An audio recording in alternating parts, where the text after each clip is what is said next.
ৰাজ্যিক চিৰিয়াখানাত জেব্ৰাৰ মৃত্যুক লৈ চাঞ্চল্য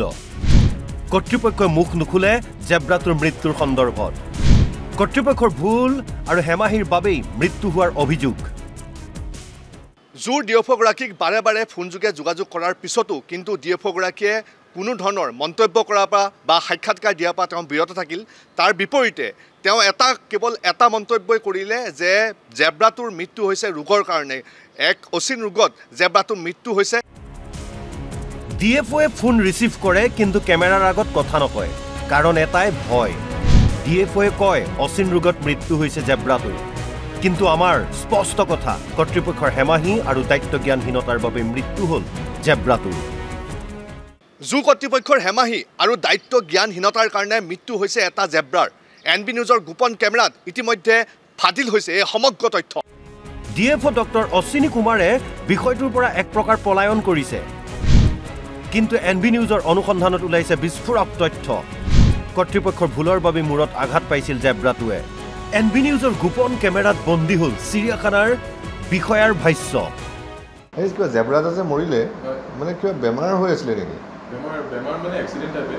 কিন্তু হেৰি আমাৰ ডিএফঅ লগ কৰিলে নে ডিএফঅ মানে মই ফোন কৰিলোঁ তেওঁ ছাৰক লগ কৰিলোঁ ছাৰে ফাইনেলটো কৰি দিব পাৰি আমিতো বাৰু ডক্টৰ ইনভেষ্টিগেশ্যন কৰিছোঁ আমাৰ পষ্টমৰ্টম ৰিপৰ্ট এতিয়ালৈকে ওলোৱা নাই টাইম লাগেতো আপুনি কিন্তু প্ৰিলিমিনাৰী যিখিনি মানে ফাৰ্ষ্ট টাইম ইনফৰমেশ্যন আছে এবাৰ ডিএফঅ ছাৰক মানে কিবা গম পাইছে নেকি বেমাৰটো কি বা কিবা গম পাইছে নেকি বেমাৰ মানে মাথা দুখ পাইছিলে ক'ত কেনেকৈ দুখ পালে এই এনক্ল'জাৰ ভিতৰতে মানে এতিয়া নাজানো বাহিৰত কিবা ষ্টিমুলাই চাউণ্ড ষ্টিমুলাই লাইট ষ্টিমুলাই নাজানো সি মানে হেড ট্ৰমা পালে কিবা কাষত কিবা বনাই আছিলে বোলে কিবা সেইখিনি কথা নাজানো আমিতো আৰু বডিটোহে চাইছোঁ বডিটোত সেই হেড ইঞ্জুৰি আছে কিন্তু বৰ পষ্টমৰ্টম ৰিপৰ্টত আহিব এনেকৈ ক'ব নোৱাৰে কিন্তু আপুনি এটা ফাইনেল মানে কমেণ্ট এটা আমাৰ ডিএফঅ ছাৰৰ পৰা ল'ব এই ঘটনাৰ পাছতে সৃষ্টি হৈছে ব্যাপক প্ৰতিক্ৰিয়াৰ চিৰিয়াখানা সুৰক্ষা মঞ্চৰ বিষয়ববীয়াই জনোৱা মতে উন্নয়নৰ নামত নিশা চিৰিয়াখানাত নিৰ্মাণ কাৰ্য চলিছে অত্যধিক পোহৰ আৰু বিকট শব্দ হৈছে আতংকিত জেব্ৰাটোৱে দৌৰি নেট আৰু ৱালত খুন্দা মাৰিছিল সময়ত চিকিৎসা নাপালে জেব্ৰাটোৱে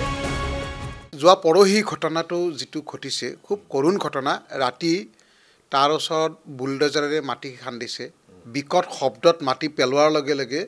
খুব বেগাই ভয় খাই দৌৰি গ'ল জেব্ৰাটো গৈ ৱাল আৰু নেট আৰু ৱালত প্ৰচণ্ড জোৰে খুন্দা মাৰি তাত পৰি থাকিল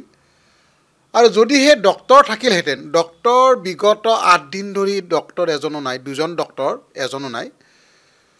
যদি চিকিৎসা পালেহেঁতেন সময়মতে তথাপিও জেব্ৰাটো বচাব পৰা গ'লহেঁতেন আন্তঃগাঁথনি উন্নয়ন আৰু আধুনিকীকৰণৰ নামত চিৰিয়াখানাত নিশা নিৰ্মাণ কাৰ্য চলি আছে বিতৰ্কিত গৌতম কনষ্ট্ৰাকশ্যনে কৰিছে নিৰ্মাণৰ কাম নিৰ্মাণৰ নামত জন্তুৰ স্বাৰ্থৰ পৰিপন্থী কাম কৰিছে চিৰিয়াখানাখন প্ৰকৃতিৰে আম্বানীৰ দখলত আছে এতিয়া আম্বানীৰ নিয়ন্ত্ৰণতে কাম কৰিছে আৰু এটা খুব গুৰুত্বপূৰ্ণ কথা যিটো কনষ্ট্ৰাকশ্যন কোম্পানীয়ে তাত কাম কৰি আছে সেইটো গৌতম কনষ্ট্ৰাকশ্যন সেইটো অসম চৰকাৰে নিয়োগ কৰা নহয় এইটো ডিএফঅ'ৰ নিয়ন্ত্ৰণতেই নাই তো এনেধৰণৰ কিছুমান কথা ইমান এটা জাতীয় সম্পদ ভাৰতবৰ্ষৰ আন ৰাজ্যত গৌতম কনষ্ট্ৰাকশ্যনে কৰি আছে নেকি এইটো গৌতম কনষ্ট্ৰাকশ্যনে কি কাম কৰি আছে এই বিভিন্ন ধৰণৰ নিৰ্মাণ আধুনিকৰণ কৰা এই গোটেইবোৰ অদ্ভুত আচহুৱা যিটো আচলতে জন্তুৰ স্বাৰ্থৰ পৰিপন্থী চিৰিয়াখানা সুৰক্ষা মঞ্চই ক'লে কৰিব লাগে কি কৰি আছে কি চিৰিয়াখানাত নামতহে চিকিৎসালয় আছে কামত নাই চিৰিয়াখানাত আমি প্ৰথমেই গুৰুত্বপূৰ্ণ কি দিম কি জীৱ জন্তুবিলাকৰ যাতে উন্নয়ন হয় তেওঁলোকক আতংকিত কৰা তেওঁলোকক বিজ্ঞানসন্মত নোহোৱা কিছুমান সৰু গঁৰালত ৰখা তেওঁলোকক হস্পিটেল নৰখাকৈ এটা ডক্টৰ নোহোৱা হস্পিটেলত কোনো আচবাব পাত্ৰ নথকা কোনো এক্সৰে চেণ্টাৰ নথকা এটা পৰিৱেশত ৰখা এই বস্তুটো হ'ব নোৱাৰে চিৰিয়াখানাত এখন হস্পিটেল নাই যিখন আছে হস্পিটেল তাত এক্সৰে চেণ্টাৰ নাই ব্লাড টেষ্ট ইউনিট নাই অপাৰেশ্যন থিয়েটাৰ নাই একোৱেই নাই চিৰিয়াখানা সুৰক্ষা মঞ্চৰ ভয়ংকৰ অভিযোগ বন্যপ্ৰাণীৰ অবৈধ ব্যৱসায় চলি আছে চিৰিয়াখানাত 2017 পৰা চলি আছে এই কাৰ্য আমি আগৰ পৰা অভিযোগ দিছোঁ যে 2017 চনৰ পৰা তাত অবাধ বন্যপ্ৰাণীৰ ব্যৱসায় চলি আছে অবাধ গতিত আৰু বন্যপ্ৰাণীৰ ওপৰত তেওঁলোকৰ যিখিনি দায়িত্ব থাকিব লাগে সেইখিনি তিলমানো নাই চিৰিয়াখানাৰ বিষয়াৰ ভাষ্য আৰু চিৰিয়াখানা সুৰক্ষা মঞ্চৰ বিষয়ববীয়াৰ মন্তব্যৰ পৰা এটা কথা স্পষ্ট যে কৰ্তৃপক্ষৰ ভুলৰ বাবে মৃত্যু হ'ল কৰ্ণাটকৰ মহীশূৰৰ পৰা অনা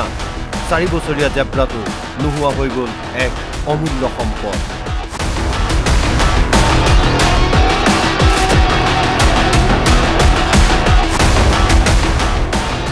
ভিডিঅ' জাৰ্নেলিষ্ট ৰূপজ্যোতি তালুকদাৰৰ সহযোগত মৃদুল লেখাৰুৰ ৰিপৰ্ট NB নিউজ।